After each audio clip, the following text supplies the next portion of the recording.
శ్రీధర్ ఇంటికి వచ్చిన కార్తిక్కి గుండె పగిలే నిజాన్ని చెప్పిన దాసు. నిజం తెలుసుకున్న శ్రీధర్ అసలు ఇదంతా ఎలా జరగబోతుందనేది ఈ వీడియోలో తెలుసుకుందాం. శ్రీధర్ అయితే ఇక కార్తిక్కి ఫోన్ చేస్తాడు. ఇక ఫోన్ చేసి, ఇరే కార్తిక్, మీ అమ్మ రేపొద్దున మీతో పాటు రానని మీ పిన్నితో డైరెక్ట్గా చెప్పకుండా ఇండైరెక్ట్గానే చెప్పిందంట కదా, మరి నువ్వేం చేస్తున్నావురా? మీ అమ్మని ఇక్కడికి తీసుకురావాలని నీకు తెలీదా అని శ్రీధర్ అడుగుతూ ఉంటాడు. చాలా బాగుంది మాస్టారు, అందరూ నన్నే అనండి అని అంటూ ఉంటాడు. కార్తిక్ అయితే ఏమైందిరా అని అంటూ ఉంటాడు శ్రీధర్. అప్పుడు ఇక కార్తిక్ అయితే శౌర్యని కాంచన తిట్టడం అంతా కూడా జరిగిందంతా చెప్తాడు. అత్తగారి కోడల మధ్య నన్ను మాత్రం ఒక తబలాలా దొరివేసేస్తున్నారు మాస్టారు, వీళ్ళిద్దరిని విడదీయలేకపోతున్నాం ముందు అని అంటూ ఉంటాడు. కార్తీక్ అయితే నేను కూడా అమ్మ వస్తే బాగుండేది అని అనుకున్నాను, కానీ తన మనసులో రావాలని లేదు, ఖచ్చితంగా పిన్నికి కూడా ఇలాగే చెప్పింది అని కార్తీక్ అనేసరికి, రే కాంచనని ఎలాగైనా తీసుకురారా, నువ్వే ఏదోటి చెయ్యాలి, నువ్వేదోటి చేస్తావు అనుకుంటే అని శ్రీధర్ అంటూ ఉంటాడు. నేను అదే కోరుకుంటున్నాను మాస్టారు, ఎలా తీసుకురావాలో తెలియడం లేదు అని ఆలోచిస్తూ ఉంటాడు. కార్తీక్ అయితే మాస్టారు, మీరు తాత కుటుంబాన్ని కూడా టిఫిన్కి రమ్మని చెప్పండి అని అంటూ ఉంటాడు. కార్తీక్ అయితే అప్పుడు ఇక ఆ మాట విని ఒక్కసారే శ్రీధర్ షాక్ అయిపోతూ, ఏంటి శివన్నారాయణ గారినా, వామ్మో అని అంటూ ఉంటాడు. శ్రీధర్ అయితే ఖచ్చితంగా శివన్నారాయణ గారు వస్తారు, అలాగే అమ్మ కూడా వస్తుంది అని అంటూ ఉంటాడు. కార్తీక్ అయితే అమ్మ రావాలనుకుంటే వాళ్ళ కుటుంబాన్ని కూడా టిఫిన్కి పిలవండి అని అంటూ ఉంటాడు కార్తీక్. అప్పుడు ఇక శ్రీధర్ అయితే వాళ్ళు వస్తారో తింటారని కాదురా, అయినా టిఫిన్కి రమ్మంటే ఏం బాగుంటుంది చెప్పు అని అంటూ ఉంటాడు. శ్రీధర్ అయితే మీరు రమ్మనండి మాస్టారు, తర్వాత కదా నేను నడిపిస్తాను కదా అని కార్తీక్ అయితే అంటూ ఉంటాడు. అప్పుడు ఇక శ్రీధర్ అయితే సరేరా అలాగే చేస్తాను అని ఫోన్ పెట్టేస్తాడు. అప్పుడు ఇక దీప అయితే ఎవరితో మాట్లాడుతున్నావు బావా అని అడుగుతూ ఉంటుంది. ఎవరితోనూ లేదు మర్దలా, పద వెళ్ళి నిద్రపోదాం, రేపు మళ్ళీ మా నాన్న వాళ్ళ ఇంటికి టిఫిన్కి వెళ్ళాలి కదా అని అంటూ ఉంటాడు. కార్తిక్ అయితే ఇప్పుడు వరకు అసలు నాకేమీ అర్థం కావడం లేదు, వెళ్తున్నట్ట వెళ్ళనట్ట అని చెప్పావు, సడన్గా నీలో ఇలా చేంజ్ అయిపోయిందేంటి, మొత్తం ఇప్పటి వరకు కూడా టెన్షన్ పడుతున్న నువ్వు ముఖం మొత్తం కూడా నవ్వుతో సమస్య పోయింది అన్నట్టు పెట్టావు అని అంటూ ఉంటుంది దీప.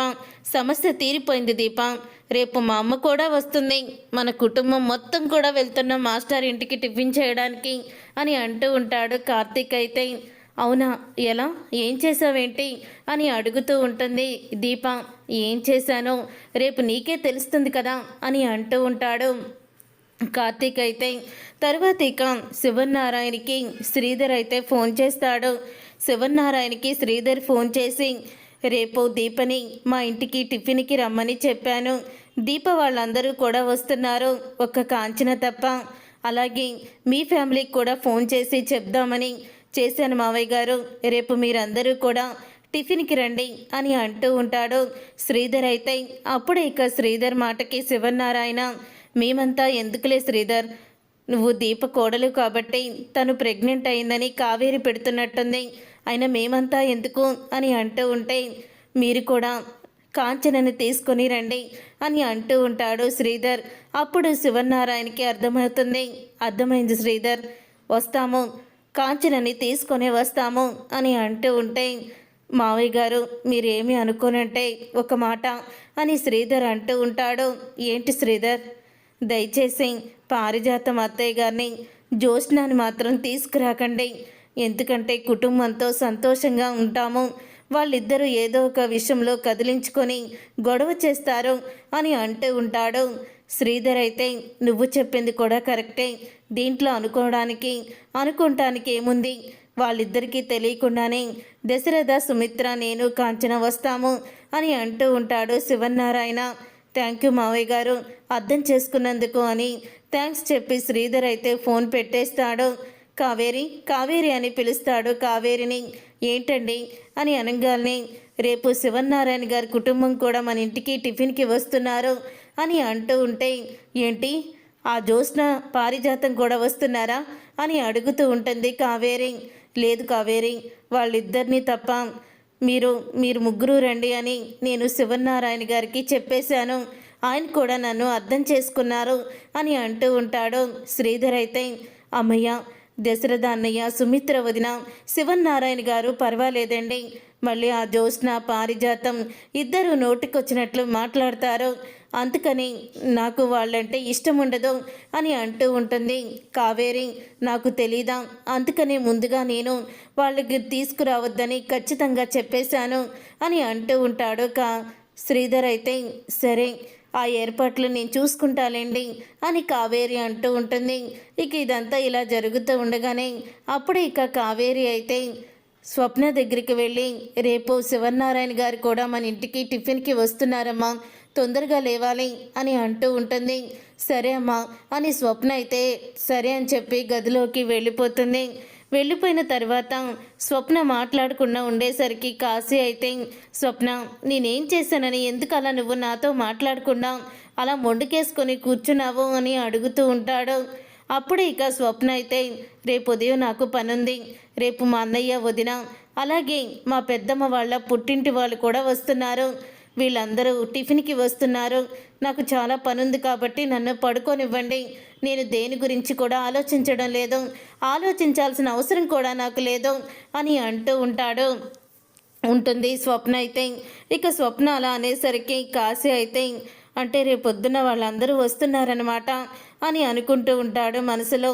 దశరథ సుమిత్రని పిలిచి శివనారాయణ అంటూ ఉంటాడు, రేపు శ్రీధర్ వాళ్ళ ఇంటికి టిఫిన్ చేయడానికి రమ్మని చెప్పాడు అని అనగానే, రేపు ఉదయమా, ఎందుకు మావయ్య గారు, ఏదైనా పూజ పెట్టుకున్నారా వాళ్ళు అని అడుగుతూ ఉంటుంది సుమిత్ర.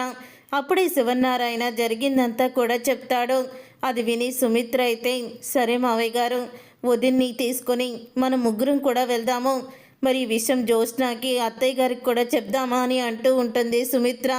వద్దు సుమిత్ర, వాళ్ళు అక్కడికి వస్తే ఏదో ఒక రకంగా గొడవ చేస్తారు, నోటికొచ్చినట్లు మాట్లాడతారు, అందుకని వాళ్ళు అవసరం లేకుండానే వెళ్దాము అని అంటూ ఉంటాడు శివనారాయణ. నాన్న చెప్పింది కూడా కరెక్టే కదా అని అంటూ ఉంటాడు దశరథ. నాన్న చెప్పింది కూడా కరెక్టే కదా సుమిత్ర, మళ్ళీ జ్యోత్స్న నోటికొచ్చినట్లు ఏదైనా మాట్లాడుతుంటే మాత్రం అది చూసి తట్టుకోలేరు అని చెప్పడంతో, సరే అండి మీ ఇష్టమని ఇక సుమిత్ర, దశరథ అయితే వెళ్ళిపోతారు. ఉదయం అవుతుంది. ఉదయం అవ్వంగానే దీప అలాగే కార్తిక్ ఇద్దరు కూడా రెడీ అయ్యి శ్రీధర్ ఇంటికైతే బయలుదేరుతారు. అప్పుడే ఇక శివనారాయణ, సుమిత్ర, దశరథ ముగ్గురు కూడా అక్కడికి వస్తారు. మీరు బయలుదేరారా అని అడుగుతూ ఉంటుంది దీప. బయలుదేరామమ్మా అని అనగానే, సరే మీరు పదండి మేము వస్తాము అని అంటూ ఉంటుంది సుమిత్ర. అదేంటి బావా, మీరు పదండి మేము వస్తాము అని అదేంటి అమ్మ అలా చెప్తుంది అని దీప అడుగుతూ ఉంటుంది కార్తిక్ని. ఏం లేదు దీప, మీరు వెళ్తూ ఉండండి, ఇంటికి తిరిగి వచ్చేస్తాము అని చెప్తున్నారు అంతే అని అనగానే, అవునా దీంట్లో అంత అర్థం ఉందా అని అంటూ ఉంటుంది దీప. సరే అర్థాలు పరమార్థాలు తర్వాత వెతుకుతూ కానీ ముందు వచ్చి బండి ఎక్కువ వెళ్దామంటూ ఇద్దరు కూడా వెళ్ళిపోతారు. అలా వెళ్ళిపోయిన తర్వాత శివనారాయణ ఇంటికి వచ్చేసరికి కాంచన అయితే, నాన్న ఏంటి నాన్న ఇంత సడన్గా వచ్చావు, ఏం కావాలి అని అడుగుతూ ఉంటుంది. అప్పుడే ఇక అంటూ ఉంటాడు శివనారాయణ అయితే, ఏం లేదమ్మా, మేము ఒక పార్టీకి వెళ్తున్నాము, నిన్ను కూడా తీసుకువెళ్దామని వచ్చాను అని అంటూ ఉంటాడు శివనారాయణ. అప్పుడు ఇక ఆ మాట విని ఒక్కసారి షాక్ అయిపోతూ ఉంటుంది కాంచన అయితే. ఇక షాక్ అవుతూ, మీరు వెళ్తే ఫంక్షన్కి మిమ్మల్ని పిలిస్తే నేనెందుకు నాన్న అని అడుగుతూ ఉంటుంది. కుటుంబ సమేతంగా పిలిచారమ్మా, కార్తిక్ని దీపని కూడా తీసుకువెళ్ళాలనుకున్నాను, కానీ వాళ్ళు వేరే చోటుకి వెళ్ళారని తెలిసింది, అందుకని మేము నిన్ను తీసుకువెళ్దామని వచ్చాము, రామ వెళ్దాం అని అంటూ ఉంటాడు శివనారాయణ. అప్పుడే ఇక అనసూయ గారు, మీరు ఒక్కళ్ళే ఒంటరిగా ఏముంటారు అని అంటూ ఉంటే, పర్వాలేదు బాబు, నేను జ్యోత్స్నాని తీసుకొని అలా శ్రీధర్ గారింటికి వెళ్తాను, అక్కడికి కార్తిక్ రమ్మన్నాడు అని అంటూ ఉంటుంది అనసూయ. సరే మీ ఇష్టం అని అంటూ ఉంటాడు శివనారాయణ. ఇక కాంచన అయితే శివనారాయణ, సుమిత్ర, దశరథలతో కలిసి వెళ్తుంది. ఇక ఇంట్లో పారిజాతం, జ్యోత్స్న మాత్రమే ఉంటారు. ఎక్కడ చూసినా ఎవ్వరూ కూడా కనిపించరు. వేరే పని మనిషి వస్తుంది, అదేంటి నువ్వొచ్చావు, ఆ దీప వాళ్ళు ఎక్కడికి వెళ్ళారు అని అడుగుతూ ఉంటుంది పారిజాతం. దీప, కార్తిక్ బాబు ఈరోజు రావని చెప్పారమ్మా, నన్ను వెళ్ళమన్నారు, అందుకే వచ్చాను అని ఆవిడ అనేసరికి, అదేంటి జ్యోత్స్న, ఉన్నట్టుండి ఇంట్లో వాళ్ళందరూ ఒక్కసారి మాయమైపోయారేంటి? మనిద్దరికీ తెలియకుండా వేరే ఏదైనా ప్లాన్ చేశారా అని అడుగుతూ ఉంటుంది పారిజాతం. అదే గ్రాని నాకు అర్థం కావడం లేదు అని అనుకుంటూ ఇక వెంటనే జ్యోత్స్న అయితే శివనారాయణకి ఫోన్ చేస్తుంది. అప్పుడే శివనారాయణ ఫోన్ లిఫ్ట్ చేసి, ఎక్కడున్నారు తాత? మమ్మీ డాడీ కూడా ఇంట్లో లేరు, ఎక్కడికి వెళ్తున్నారు మీరందరూ అని అడుగుతూ ఉంటే, చిన్న ఫంక్షన్ ఉంటే వెళ్తున్నాము అని అంటూ ఉంటాడు శివనారాయణ. ఫంక్షన్కి వెళ్తున్నారా? మరి గ్రానీని తీసుకువెళ్ళలేదేంటి, నన్ను కూడా పిలవలేదేంటి అని అడుగుతూ ఉంటుంది జ్యోత్స్న. మీరిద్దరూ మీ బెడ్రూమ్స్లో ఉన్నారు, అందుకని డిస్టర్బ్ చేయడం ఎందుకులే అని మేమే వచ్చేసాము, ఒక గంటలు వచ్చేస్తాము అని అంటూ శివనారాయణ ఫోన్ పెట్టేస్తాడు. ఏదో ఫంక్షన్కి వెళ్తున్నారంట గ్రాని అని అంటూ ఉంటుంది జ్యోత్స్న. అదేంటి ఫంక్షన్కి వెళ్తూ నన్ను పిలవకుండా ఎలా వెళ్ళారు అని పారిజాతం అడుగుతూ ఉంటుంది. అంటే మనం బెడ్రూమ్లో ఉన్నామంట, హడావుడిగా వెళ్ళిపోయామంటున్నారు అని చెప్తూ ఉంటే, మరి వాళ్ళంటే ఫంక్షన్కి వెళ్ళారనుకో, మరి జ్యోత్స్న కార్తీక్ దీప ఎక్కడికి వెళ్ళినట్టే అని అడుగుతూ ఉంటుంది పారిజాతం. అదే నాకు అర్థం కావడం లేదు గ్రాని, ఒకసారి వాళ్ళ ఇంటికి వెళ్ళి చూసొస్తాను అని వెంటనే జ్యోత్స్న అయితే కార్తీక్ ఇంటికి వస్తుంది. ఇంటికి వచ్చేసరికి ఇంటికి తాళం వేసి ఉంటుంది. తాళం వేసి ఉండడంతో అప్పుడే ఇంకా ఒక్కసారి, ఇదేంటి జనం అందరూ ఒక్కసారి ఎక్కడికి వెళ్ళిపోయారు, పారిపోయారా ఏంటి అని అనుకుంటూ ఉంటుంది జ్యోత్స్న. ఇంతలో పారిజాతం ఫోన్ చేసి, ఏంటి కాంచన ఉందా అని అడుగుతూ ఉంటుంది. లేదు గ్రాని, వీళ్ళింటికి కూడా తాళం వేస్తుంది అని జ్యోత్స్న చెప్తూ ఉంటుంది.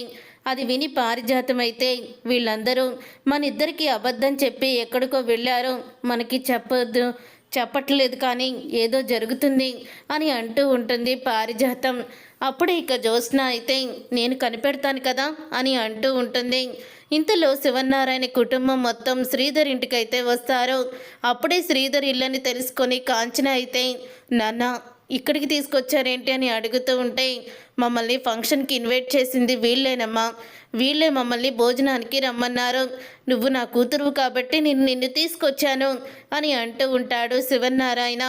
అప్పుడు ఇక, ఏంటి నాన్న మీరు కూడా నన్ను మోసం చేస్తున్నారా, కార్తికే మీకు అందరికీ విషయం చెప్పాడు కదా అని అంటూ ఉంటుంది కాంచన. అప్పుడు ఇక ఆ మాట విని, వాడు చెప్పలేదు ఎవరు చెప్పలేదు, మేమే వచ్చాము, పిలిచిన వాళ్ళు ఇంటికి వెళ్ళకపోతే ఎలాగా, అందులోని ఇప్పుడు మన కంపెనీ సీఈఓ కదా, పిలిచినప్పుడు రాకపోతే బాగోదమ్మా, నా మాట తీసేసినట్టుంటుంది, నువ్వు నా కూతురుగానే కదా వస్తున్నావు రామ్మ అంటూ శివనారాయణ కాంచన్ని తీసుకువెళ్తాడు. అప్పుడే ఇక కాంచన్ని తీసుకొస్తున్న శివనారాయణని చూసి ఇక ఆనందపడిపోతూ ఉంటాడు శ్రీధర్ అయితే, రండి మావయ్య గారు, రండి కాంచన అని అంటూ పిలుస్తూ ఉంటాడు. నేను ఇక్కడికి మా నాన్న కూతురుగా వచ్చాను అని అంటూ ఉంటుంది కాంచన. అప్పుడే ఆ మాట విని, నాకు తెలుసు కాంచన నువ్వు వస్తావని అని శ్రీధర్ అంటూ ఉంటాడు. అందరూ కూడా లోపలికి వెళ్తారు. వెళ్ళిన తర్వాత అప్పుడే ఇక దాసు కూడా ఉంటాడు. ఇక దాసు అయితే అందరినీ చూసి చాలా ఆనందపడుతూ ఉంటారు. అవును, మరి జ్యోత్స్నాని మా అమ్మని పిలవలేదా అని అడుగుతూ ఉంటాడు. దాసు అయితే, పిలవలేదు దాసు, వాళ్ళు ఏదోటి అంటారని వాళ్ళని పిలవలేదు అని అంటూ ఉంటాడు శ్రీధర్ అయితే. అప్పుడే, మీరు పిలవకపోయినా మాకు తెలియదు అనుకుంటున్నారా అని పారిజాతం జ్యోత్స్న ఇద్దరూ కూడా అక్కడికి వచ్చేస్తారు. ఇక వాళ్ళిద్దరిని చూసి వచ్చిన వాళ్ళు షాక్ అయిపోతూ ఉంటారు. ఏంటండి ఇది, కనీసం నాకు ఒక్క మాట కూడా చెప్పకుండా మీ కొడుకుతో మీ కోడలు మీ కూతుర్ని తీసుకొని ఇక్కడికి వచ్చేశారు, నేనంటూ ఉన్నానని మీకు గుర్తులేదా అని అడుగుతూ ఉంటుంది పారిజాతం. ఏంటి మమ్మీ, కనీసం కన్న కూతుర్ని తీసుకువెళ్ళాలని నీకు కూడా గుర్తులేదా అని అడుగుతూ ఉంటుంది జ్యోత్స్న. అప్పుడే ఇక జ్యోత్స్న అలా అనేసరికి అంటూ ఉంటాడు దశరథ అయితే, మీరు ఎక్కడికి వచ్చినా ఏదో ఒక గొడవ, ఎవరొకరు మనసుని నొప్పించే వెళ్తారు కదా, అందుకని మిమ్మల్ని రమ్మని చెప్పలేదు అని అంటూ ఉంటే, చూసావా గ్రాని, ఇక మనం ఇక్కడ ఉండే అనవసరం, మనల్ని వీళ్ళ ఫ్యామిలీ మెంబర్గా తీసేసినట్టున్నారు, పద వెళ్దాం అని అంటూ ఉంటుంది జ్యోత్స్న. ఆగవే, వచ్చాం కదా ఎలాగో అని అంటూ ఉంటుంది పారిజాతం. వచ్చారు కదా, కూర్చొని తిని వెళ్ళండి అని శ్రీధర్ అంటూ ఉంటాడు. మాకేమీ అవసరం లేదు, అయినా కోడలు కానీ కోడల్ని తీసుకువచ్చి పాపం అత్తయ్య గారు చిన్నత్తగారు టిఫిన్ పెడుతుందా అని అంటూ ఉంటుంది జ్యోత్స్న. అయినా ఆవిడొక కోడలు ఈవిడొక అత్తగారు, ఇదొక పరువు గల కుటుంబం. ఇలాంటి ఇంట్లో టిఫిన్ చేయడమా ఏమన్నానా, పదోగ్రాని అంటూ జ్యోత్స్న అక్కడి నుంచి పారిజాతాన్ని తీసుకొని వెళ్ళిపోతుంది. అప్పుడే ఇంకా అంటూ ఉంటాడు శివనారాయణ, వీళ్ళిద్దరిని అంతకే పిలవంది, ఇష్టం వచ్చినట్లు మాట్లాడతారు అని అంటూ ఉంటాడు. వాళ్ళ మాటలు మనం ఏం పట్టించుకోవాల్సిన అవసరం లేదు అని చెప్తూ ఉంటే ఇంతలో ఇక దాసు అయితే కార్తీక్ని లోపలికి తీసుకువెళ్తాడు. లోపలికి తీసుకువెళ్ళి అంటూ ఉంటాడు, ఏంటల్లుడు వాళ్ళిద్దరు అలా మాట్లాడుతున్నారు, వాళ్ళిద్దరికీ కూడా మనం బుద్ధి చెప్పాలంటే నిజాన్ని బయట పెట్టాలి. దీపే శివనారాయణ గారి అసలు వారసురాలని, జ్యోత్స్న నా కూతురని నిజాన్ని బయట పెట్టలుడు, లేకపోతే రోజు రోజుకి జ్యోత్స్న తెగ రెచ్చిపోతుంది, తెగ దారుణంగా తయారయ్యింది అని అంటూ ఉంటాడు. దాసు అయితే నేను కూడా అదే అనుకుంటున్నాను మావయ్య, కానీ సమయం రావాలి కదా, సమయం వచ్చినప్పుడు తప్పకుండా బయట పెడతాను అని అంటూ ఉంటాడు కార్తీక్. వీళ్ళిద్దరి మాటలు విని శ్రీధర్ అయితే షాక్ అయిపోతూ ఉంటాడు. ఇక శ్రీధర్ షాక్ అయిపోతూ అంటే దీపే శివనారాయణ ఇంటి వారసురాలా, జ్యోత్స్న దాసు కూతురా, అసలు ఏం జరుగుంటుంది, ఒకవేళ ఆ ఇంటికి దీపని దగ్గర చేయడానికి డ్రైవర్గా ఉంటున్నానని అంది కార్తీక్, దీని గురించేనా, దీప ఇంటి వారసురాలనేనా అని శ్రీధర్ అయితే దీపే శివనారాయణ ఇంటి వారసురాల నిజాన్ని తెలుసుకుంటాడు. ఇక తర్వాత కార్తీక్ అయితే బయటికి వస్తాడు. వచ్చిన తర్వాత ఇక శ్రీధర్ అయితే అమ్మా దీప ఇది వేసుకో బాగుంటుందని దీపని చాలా ప్రేమగా చూస్తూ ఉంటాడు. శ్రీధర్ అయితే అప్పుడే ఇక శ్రీధర్ అలా చూసేసరికి అందరూ కూడా ఆశ్చర్యపోతూ ఉంటారు. నిజంగా నువ్వు నా కోడలుగా రావడం నా అదృష్టం అమ్మా, నాకు ఒక లోటు ఉండేది, నా కోడలు నాకు ఇష్టపూర్వకంగా రాలేదని, కానీ నాకు ఈ రోజుతో నిన్ను చూస్తుంటే ఆ బాధ కూడా తొలగిపోయింది అని శ్రీధర్ మాట్లాడుతూ ఉంటాడు. ఇదేంటి నాన్న ఇలా మాట్లాడుతున్నాడు అని అనుకుంటూ ఉంటాడు. కార్తీక్ అయితే రే కార్తీక్ నిజంగా నువ్వు చాలా గ్రేట్ రా అని అంటూ ఉంటాడు శ్రీధర్. అప్పుడే అందరూ కూడా శ్రీధర్ కార్తీక్ని దీపని పొగుడుతూ ఉంటే అలా చూస్తూ ఉండిపోతారు. చూసారుగా ఫ్రెండ్స్, రాబోయే కథలో ఖచ్చితంగా ఇలాగే జరగబోతుంది. మరి దీపే శివనారాయణ ఇంటి వారసురాలని తెలుసుకున్న శ్రీధర్ ఏం చేయబోతున్నాడో, అసలు ఏం జరగబోతుందనేది రాబోయే కథలో తెలుసుకుందాం.